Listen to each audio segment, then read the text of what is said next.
Hi అండి అందరికీ welcome to my channel. అందరూ ఎలా ఉన్నారు? ఈరోజు నేను తెలంగాణ స్టైల్లో బగారా రైస్ ఎలా చేయాలో చూపిస్తాను. అలాగే చికెన్ కర్రీ కూడా ఎలాగో చేయాలో చూపిస్తాను.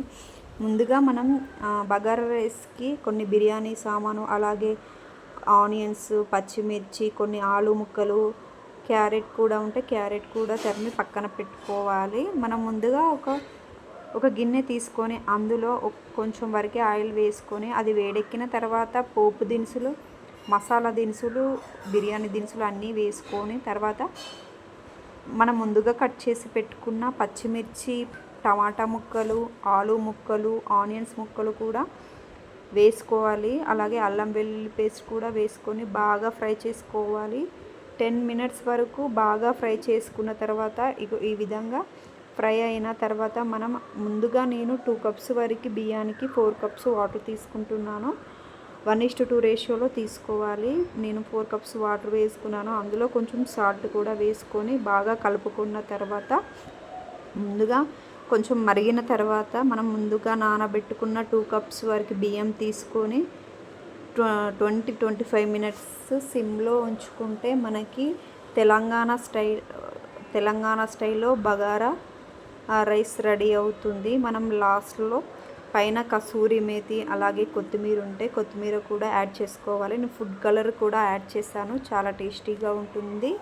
చూడండి, తెలంగాణ స్టైల్లో బగారా రైస్ రెడీ. అలాగే చికెన్ గ్రేవీ కర్రీ ఎలా చేయాలో చూద్దాము. ముందుగా మనం 1/2 kg వరకు చికెన్ని నిమ్మకాయ, ఉప్పు వేసుకొని బాగా కడుక్కోవాలి. అలాగే పుదీనా, కొత్తిమీర తరిమి పెట్టుకోవాలి. అలాగే నేను పుదీనా, పచ్చిమిర్చి, ఆనియన్స్, కొంచెం టమాటా వేసి మిక్సీ పట్టుకున్నాను.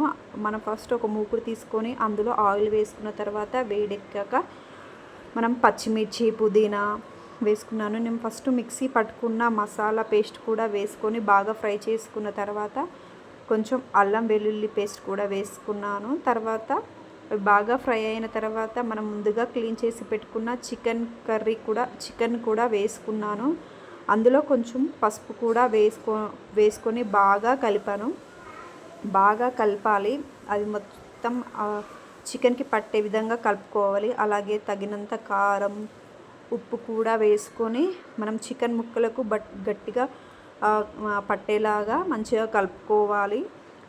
10 మినిట్స్ వరకు ఉడికిన తర్వాత మనం తగినన్ని వాటర్ కూడా వేసుకోవాలి.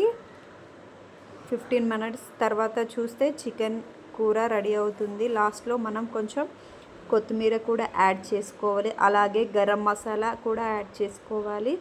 అంతే, చికెన్ గ్రేవీ కర్రీ రెడీ. ఈరోజు లంచ్లోకి బగారా రైస్, చికెన్ కర్రీ చాలా చాలా టేస్టీగా ఉంటుంది. మీరు కూడా ట్రై చేయండి.